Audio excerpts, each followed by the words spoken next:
जय श्रीमन्नारायण। जय जय श्रीमन्नारायण। श्रीमते रामानुजाय नमः। हरि ओम।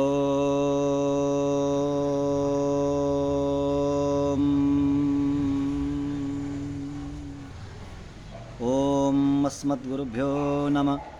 ओम अस्मत्परमगुरुभ्यो नमः। ओम अस्मत्सर्वगुरुभ्यो नमः।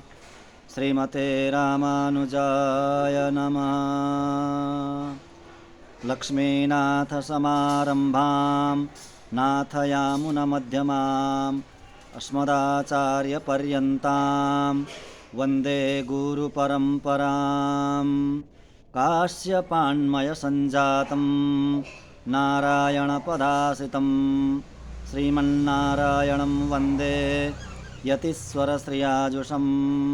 वेदान्तद्वयतत्त्वज्ञं मन्त्रमन्त्रार्थदं गुरुं श्रीमन्नारायणाचार्य रामानुजयतिं भजे। तस्मै रामानुजार्याय नमः परमयोगिने यश्रुतिस्मृतिसूत्राणाम् अन्तर्ज्वरमशीषमत्। वृन्दावनान्तर्गतं वलिनोऽनुजातं नीलर्षभावपशुमध्यगतं दिदृक्षो। दृष्टस्त्वया किमिति याः सखी जनं सा गोदा स्वयं रमयते त्विहरङ्गराजं। गोदा विभूषणसुरम्यवराभिधानं वृन्दावनावनिनिधिं करुणैकतानम्। अर्चावतारनिचयेऽपि च यत्प्रधानं तदरङ्गदेशिकधनं शरणं शराणे। तदरङ्गदेशिकधनं शरणं शराणे। ॐ सहना भवतु सहनौ भुनक्तु सह वीर्यङ्करवावहै तेजस्विनामधीतमस्तु मा विद्विषावहै। ॐ शान्ति शान्ति शान्तिः। हरिः ॐ।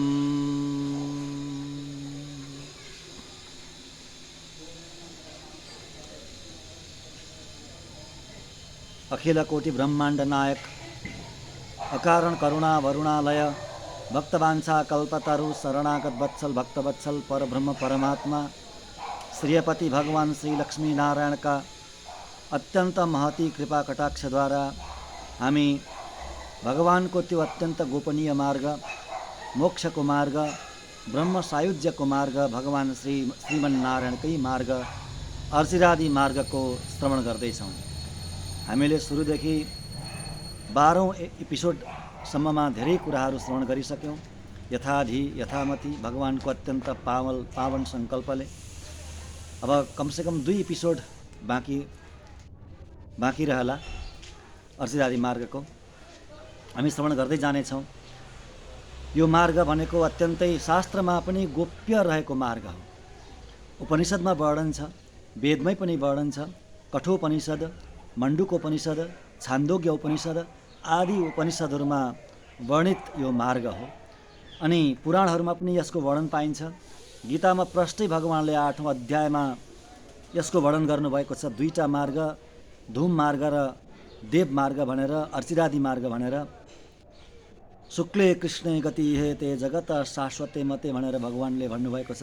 र पछाडि गएर फेरि त्यही अध्यायमा अग्नि ज्योतिर शुक्ल षण्मासा उत्तरायणम तत्र प्रयात गच्छन्ति ब्रह्म ब्रह्मविदो जनाः भनेर। यसरी अग्नि भनेको अर्ची हो। सुरुमै अग्नि भन्नु भगवानले, अग्नि भनेकै अर्ची हो। अर्चिरादि मार्गको त्यहाँ वर्णन गर्नुभएको छ। ब्रह्म ब्रह्मविदो जनाः, ब्रह्मलाई जान्ने ब्रह्मविदहरू परम वैष्णवजनहरू यो मार्गबाट जानुहुन्छ। अर्चिरादि मार्गबाट, कहिल्यै पनि नफर्किने मार्गबाट। त्यहाँबाट कहिले पनि फर्केर आउनु पर्दैन। फर्केर आउनु पर्दैन भन्नाले कर्मको अधीन भएर फर्केर आउनु पर्दैन, लाचार भएर फेरि जन्मिनु पर्दैन। आफ्नो इच्छाले, प्रभुको इच्छाले भगवानको कुनै न कुनै कार्य गर्नको लागि त जहिले पनि आउन पाइन्छ। परन्तु त्यहाँ प्रारब्ध रहँदैन, कर्म रहँदैन, दुःख हुँदैन, गर्भवासको दुःख हुँदैन, कुनै दुःख हुँदैन, आउन पाइन्छ। ब्रह्माण्डको जुनसुकै कुनामा पनि जान पाइन्छ। हजारौं लाखौं शरीर धारण गरेर, करोडौं शरीर धारण गरेर संसारको कुनै पनि कुनामा गएर एक रूपले वैकुण्ठमा रहेर वैकुण्ठमा पनि अनेकौँ शरीर धारण गरेर अनि संसार मण्डलमा ब्रह्माण्डहरूमा पनि विभिन्न स्थानमा विभिन्न शरीर धारण गरेर भगवानको सेवा गर्ने त्यस्तो शक्ति हुन्छ, त्यस्तो स्वतन्त्रता हुन्छ। भगवानको दास हुनु भनेको परम स्वतन्त्रतालाई प्राप्त गर्नु। दास कसको दास भन्दा ईश्वरको दास, संसारको दास होइन। संसारका संसारीहरू बद्धात्माहरू संसारको दास छन्, त्यसैले दुःख पाउँछन्। परन्तु त्यसको ठिक विपरीत प्रभुको दास भइसकेपछि, भगवानको दास भइसकेपछि परम स्वतन्त्रता मिल्नेछ। स्वतन्त्रता भनेको नि मोक्ष हो। मोक्ष भनेको नि त स्वतन्त्रता हो। स्वतन्त्रताको नाम नै भगवानको दासता हो। दासतालाई स्वीकार गर्नु हो। र त्यो आनन्द, त्यो सायुज्य, ब्रह्म सायुज्य मोक्ष, यो नै मोक्ष हो। वास्तविक मोक्ष नै यो हो। यो मार्गबाट, हर्षिरादि मार्गबाट गएर मिल्ने त्यो मोक्ष र मोक्ष भएर जाने कुनै देश विशेष छ जसको नाम हो वैकुण्ठ, श्री वैकुण्ठ। भगवानको नित्य भूमि हो, त्यो आफ्नो भूमि हो। वास्तविक हाम्रो आफ्नो भूमि हो त्यो वैकुण्ठ। गीतामा भगवानले बताउनु भएको यो मार्ग, हर्षिरादि मार्ग। अनि महाभारत आदि ग्रन्थहरूमा पनि यसको वर्णन पाइन्छ। अनि पाञ्चरात्र आगममा, विशेष गरेर पाञ्चरात्र आगम शास्त्रहरूमा धेरै वर्णन पाइन्छ। बृहत ब्रह्म संहितामा कसरी मुक्तात्मा जान्छ, भगवानले कसरी स्वागत गर्नुहुन्छ, कसरी आफ्नो त्यो वैकुण्ठलाई अलङ्कार गर्नुहुन्छ, त्यो सबै त्यो ग्रन्थमा पाइन्छ। बृहत ब्रह्म संहिता त्यो आगम शास्त्र हो, आगमको ग्रन्थ हो, धेरै दुर्लभ ग्रन्थ हो। भगवान र मुक्तात्माको दिव्य संवाद हामीले श्रवण गऱ्यौँ योभन्दा अगाडिको एपिसोडमा। भगवानले छातीमा टाँस्नुहुन्छ उहाँ पुगेका ती मुक्तात्मालाई, काखमा बसेका मुक्तात्मालाई छातीमा टाँसेर अत्यन्त गदगद बाणीले अश्रुका धारा बगाउँदै, अश्रुका धाराले त्यो मुक्तात्मालाई सिञ्चन गर्दै गदगद बाणीले सोध्नुहुन्छ। अब यिनको पनि हालत अत्यन्तै गम्भीर हुन्छ, केही बोल्न सक्नुहुन्न। खुसीले, प्रेमले, आनन्दले अनादिकालदेखि दुःख पाएको थियो। आज आफ्ना पितालाई पायो, उसले वास्तविक पितालाई पायो र आफ्नो वास्तविक घर ऊ फर्केर गयो। अब त्यस्तो दुःखमा ऊ कहिल्यै पनि, कदापि पनि पर्ने छैन। त्यो दुःखमा ऊ फस्ने छैन। त्यसैले अश्रुका धारा बगाउँदै गदगद बाणीले यो मुक्तात्माले पनि उत्तर दिन्छ। त्यो संवाद हामीले श्रवण गऱ्यौँ। लोकाचार्याय गुरवे कृष्णपादस्य सूनवे संसार भोगी सन्दष्ट जीव जीवा तवे नमः, जीव जीवा तवे नमः। भगवानले भन्नुहुन्छ, हे बाबु, तिमीले साह्रै दुःख पायौ। आकाशतिर हेर्थ्यौ, आकाशतिर हेरेर मलाई पुकार्थ्यौ, प्रभु मलाई बोलाउने समय अझै भएको छैन। यो संसारमा म कतिसम्म बस्ने, कहिलेसम्म बस्ने। विभिन्न भोगका सामग्रीहरू, संसारका तुच्छ भोगका सामग्रीहरू देखाएर मलाई अझै नाश गर्ने इच्छा छ हजुरको। प्रभु म अब रहन सक्दिनँ यहाँ। संसारीहरूको दुःख, संसारीहरूको सङ्ग मलाई सहन हुँदैन भनेर यसरी रोदन गर्थ्यौ। त्यतिखेरै मैले आएर तिम्रो हात समाउनु पर्थ्यो, तिमीलाई गले लगाउनु पर्थ्यो, स्वीकार्नु पर्थ्यो। मैले त्यो गर्न सकिनँ, ढिलो भयो, विलम्ब भयो, मलाई माफ गरिदिनु भन्नुहुन्छ। दुःख सागरम प्रविश्य वैकुण्ठाख्यद्वितीय नाभोलाभात भ्रमामि भन्दै, यसो भन्दै तिमी रुन्थ्यौ। दुःखको सागरमा परे प्रभु म। यो दुःखको सागरमा परेर वैकुण्ठाख्य भनेको, वैकुण्ठ रूपी भनेको हजुर रूपी वैकुण्ठ भगवान नारायणकै नाम हो। वैकुण्ठ भगवानको त्यो धामको नाम हो र भगवानको पनि नाम हो वैकुण्ठ। वैकुण्ठ नाम गरेको नाउलाई नपाएर, वैकुण्ठ नाम गरेको नाउ, जहाज, संसार सागरलाई पार लगाउने त्यो जहाज, त्यो नाउलाई नपाएर अद्वितीय नाउ, त्यस्तो नाउ अर्को छँदै छैन। वैकुण्ठ नाम गरेको नाउ जस्तो अर्को नाउ छँदै छैन, अर्को छँदै छैन। कुनै पनि देवी देवताले पार लगाउने होइनन् संसारबाट, संसारीहरूले पार लगाउने होइनन्, कुनै पनि देवी देवताहरूले पार लगाउने होइन। पार लगाउने एउटै मात्र हो त्यो नाउ जसको नाम हो वैकुण्ठ। वैकुण्ठाख्य, वैकुण्ठ नाम गरेको, अद्वितीय, अर्को नभएको, त्यो मात्रै भएको अद्वितीय नाव, त्यो नाउलाई अलाभात नपाएर हे प्रभु भ्रमामि, म यो भ्रमरमा, संसार रूपी सागरको भ्रमरमा म घुमिरहेको छु। यसो भन्दै मतिर हेरेर रुन्थ्यौ तिमी। क्लेशिजस्त्वं ततो निर्गत्य कुलं प्राप्य तब महान्तौ चरणौ प्राप्य कदा स्थास्यामि भन्थ्यौ। हे प्रभु, हजुरका ती महान चरणलाई प्राप्त गरेर म कहिले स्थिर भएर बसौँला, वैकुण्ठमा स्थिर भएर कहिले बसौँला, यति भन्दै यस्तो वेदना गर्थ्यौ तिमी। अब त्यो दुःख तिम्रो सक्यो, किनभने माम प्राप्तवान, तिमीले मलाई पायौ। अब तिम्रा दुःखहरू सबै सकिए, सधैँका लागि सकिए, किनभने तिमीले मलाई पायौ। हे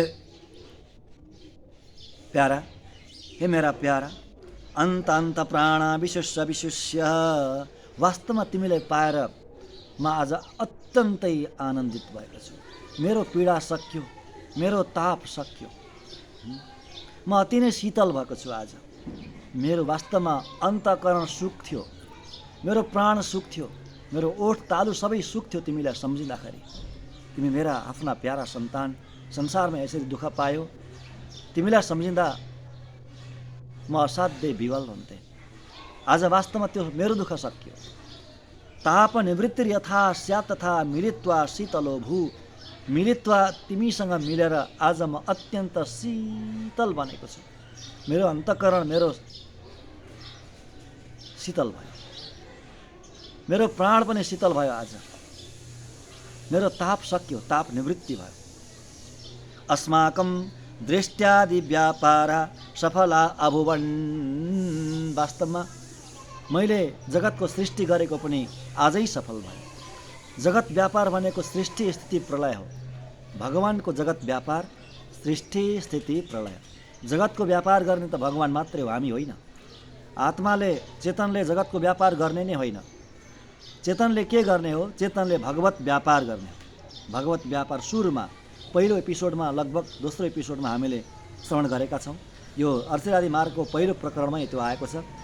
भगवत व्यापार, भगवत व्यापार निष्ठा, वैकुण्ठमा बस्ने नित्य मुक्तहरू भगवत व्यापारमा निष्ठ हुन्छन्। भगवत व्यापार भनेको भगवानको कैङ्कर्य हो, भगवानको सेवा हो। भगवानको सेवालाई नै भगवत व्यापार भनिन्छ। हो, चेतनले त्यो मात्रै गर्ने हो। चेतनले गर्ने भनेको भगवत व्यापार मात्रै हो, जगतको व्यापार होइन। जगत व्यापार भगवानले गर्नुहुन्छ। जगत व्यापार भनेको के हो? सृष्टि स्थिति प्रलय, सृष्टि गर्नु, त्यसलाई पालन गर्नु, अनि समय आएपछि त्यसको प्रलय गर्नु, पुनः फेरि सृष्टि गर्नु। यो सृष्टि स्थिति प्रलय भनेको एकपल्ट मात्रै हुने होइन। यो अनादिकालदेखि चलेको, यो चलिरहने प्रक्रिया हो। It is repeated phenomenon, repeated phenomenon. यो भनेको दोहोरिरहने हो क्या, अनादिकालदेखि दोहोरिने हो। दोहोरिरहने फेनोमेनम भनेको प्रक्रिया हो, दोहोरिरहने घटना हो यो। अब भगवानले किन सृष्टि गर्नुहुन्छ? हाम्रो लागि, हामीलाई पाउनको लागि, आफ्नो सन्तानलाई समेट्नको लागि नै भगवानले सृष्टि गर्नुहुन्छ। सृष्टि गर्नुहुन्छ, ब्रह्माण्ड बनाउनुहुन्छ। त्यो ब्रह्माण्डमा त्यो आत्मालाई शरीर दिनुहुन्छ। शरीर दिएर त्यो ब्रह्माण्डको विभिन्न ठाउँमा पठाउनुहुन्छ उसको कर्म अनुसार, प्रारब्ध अनुसार। अनि उसलाई शरीर दिइसकेपछि उसले संसारको भोग पनि भोग्छ र भगवानको चिन्तन पनि गर्छ। मनुष्यको शरीर पाउँछ उसले।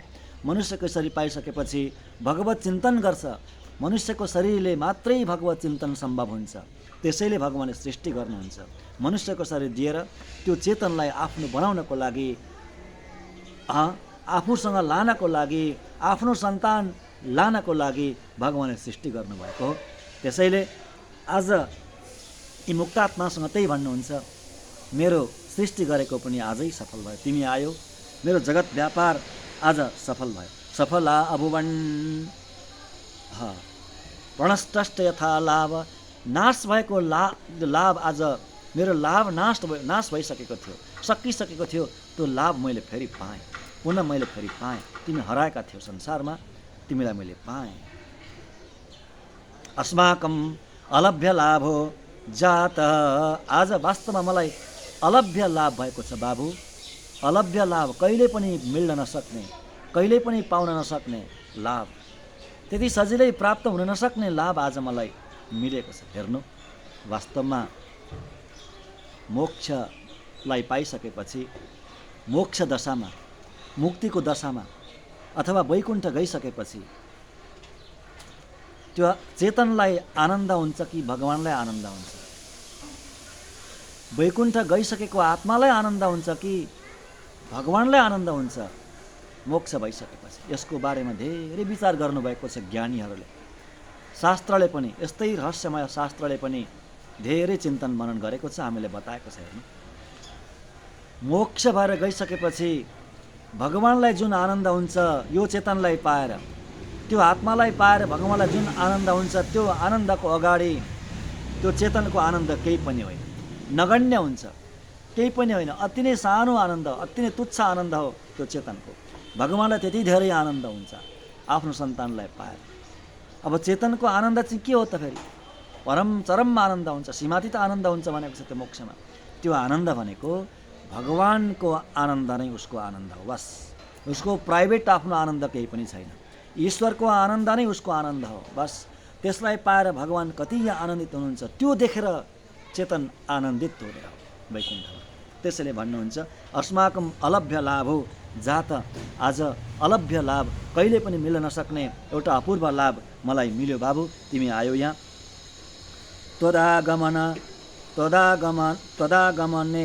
त्वदागमने नायम देश सनाथो भूत। वास्तवमा आज तिमी आएर नै यो मेरो देश, यो वैकुण्ठ सनाथ भयो, नत्र यो अनाथ थियो। तिमी नहुँदा यो अनाथ थियो, तिमी आएपछि आज वास्तवमा सनाथ भयो। तिमी यहाँको राजा हो। यो देशलाई, यो वैकुण्ठलाई राज्य गरेर अब तिमी बस यहाँ।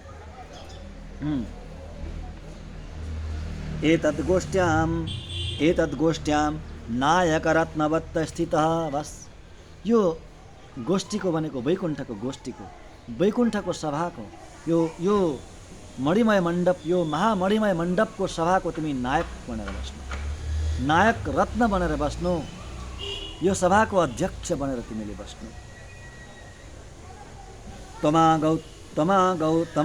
त्वमागत्योज्वल्य मा पादयः।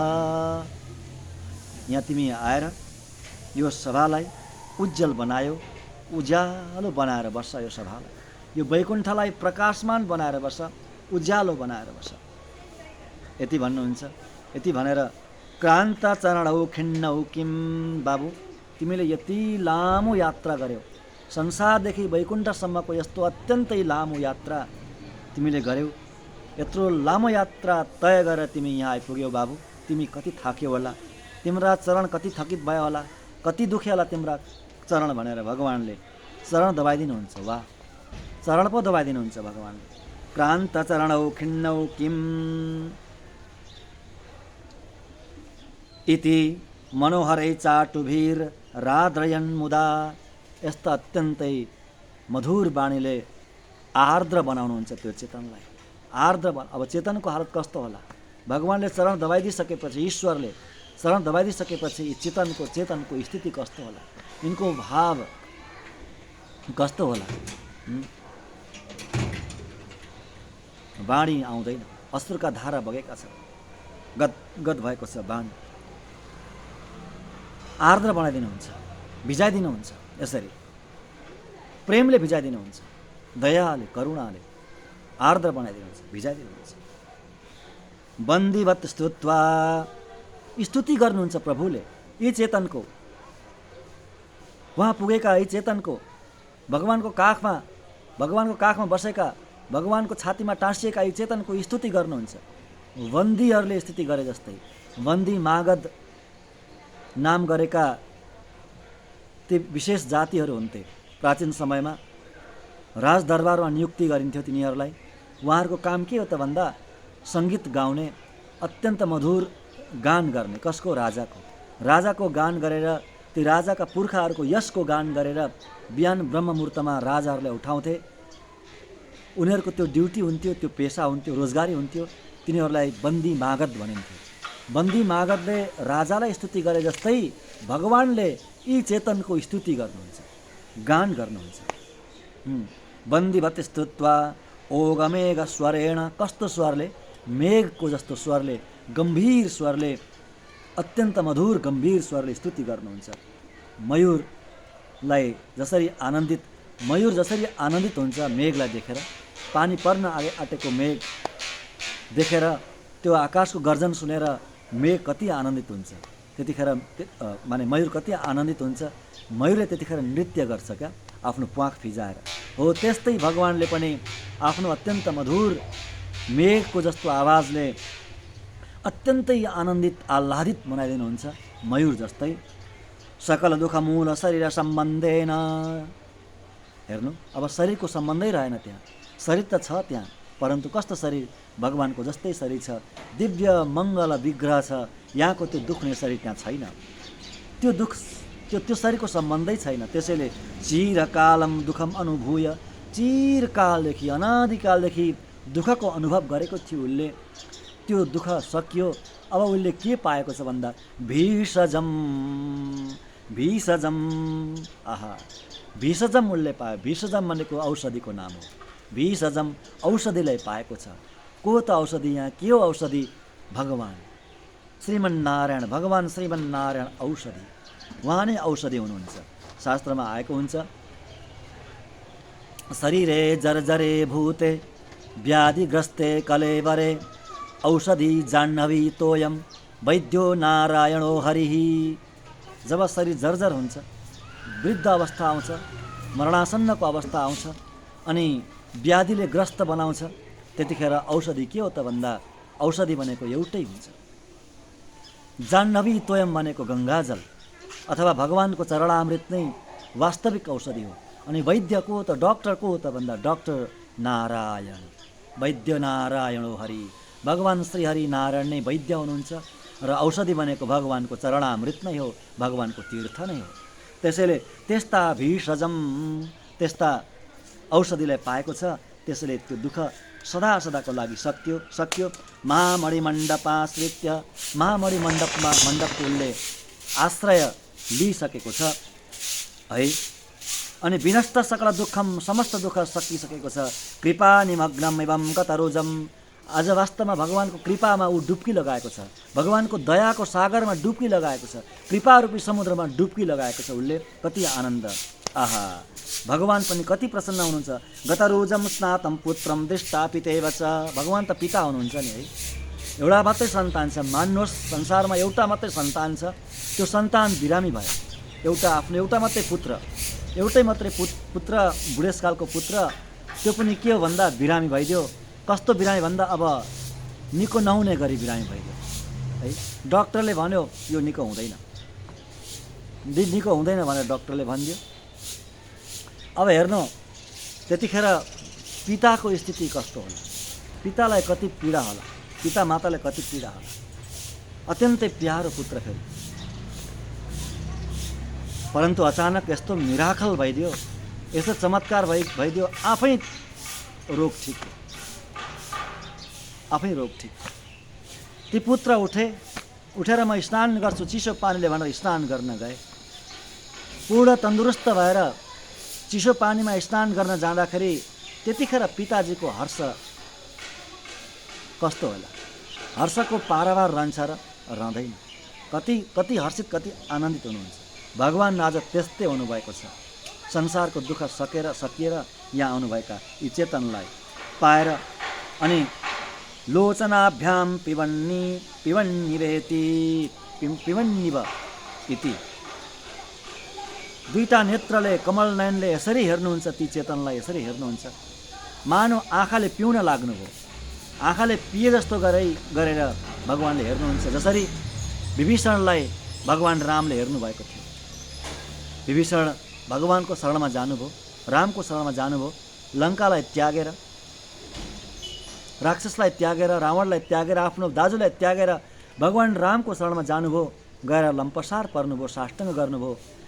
त्यतिखेर भगवान्ले उठाउनुहुन्छ, उठाएर छातीमा लगाउनुहुन्छ, छातीमा टाँसेर अनि फेरि हेर्नुहुन्छ विभीषणलाई, कस्तो दृष्टिले हेर्नुहुन्छ, मानव पिउनु हुँदैछ आँखाले, त्यसरी हेर्नुहुन्छ विभीषणलाई। त्यसरी नै यी चेतनलाई हेर्नुहुन्छ। दीर्घ नयने विकसन मृदुकाल कमल तटाक सदृशे, तटाक भनेको पोखरी, पोखरीमा त्यो सरोवरमा फक्रेको कमल जस्ता भगवान्का नेत्र, दीर्घ नयने विकसत पुण्डरीके परिपूर्ण फक्रेको कमल जस्ता भगवानका नेत्र छन्। त्यस्ता नेत्रले भगवानले हेर्नुहुन्छ, हेरेर अत्यन्त शीतल बनाउनुहुन्छ। अनि त्यस पछाडि के गर्नुहुन्छ? अन्तर्हितोषी भनेर षठकोप सूर्यले भन्नुभएको छ, हे प्रभु, हे प्रभु, अलिकति हृदयमा अलिकति झल्को दिएर, झलक्क दर्शन दिएर फेरि हराउनु भयो नि, कहाँ जानुभयो नि, कहाँ जानुभयो, कहाँ जानुभयो भनेर अत्यन्त विवल भएको थियो षठकोप सूर्य। अब त्यस्तो पनि हुँदैन। भगवानले दर्शन दिएर हराउनुहुन्न, अब कहिल्यै पनि हराउनुहुन्न, कहिल्यै छोड्नुहुन्न भगवानले। अब त्यो दुःख पनि सकियो, त्यस्तो खालको दुःख पनि सकियो।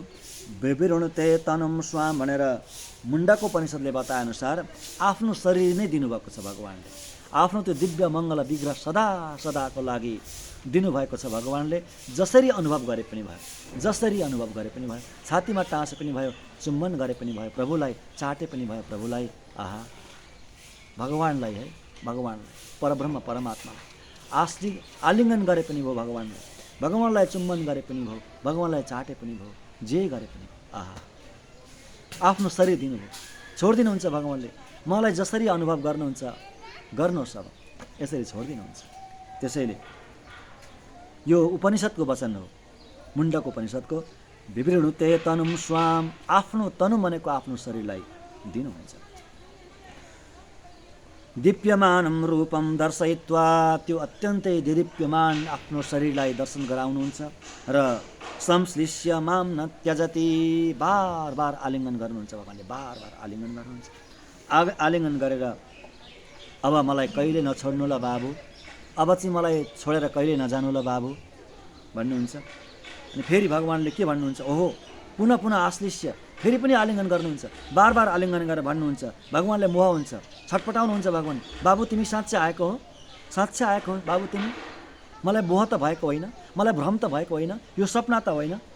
किम नु स्या चित्त मोहयन, मेरो चित्त मोहित भएको त होइन, भ्रमित भएको त होइन, तिमी साँच्चै आएको हो बाबु, तिमी आएको संसार छोडेर, भ्रम हो भ्रम, मेरो भ्रम त होइन।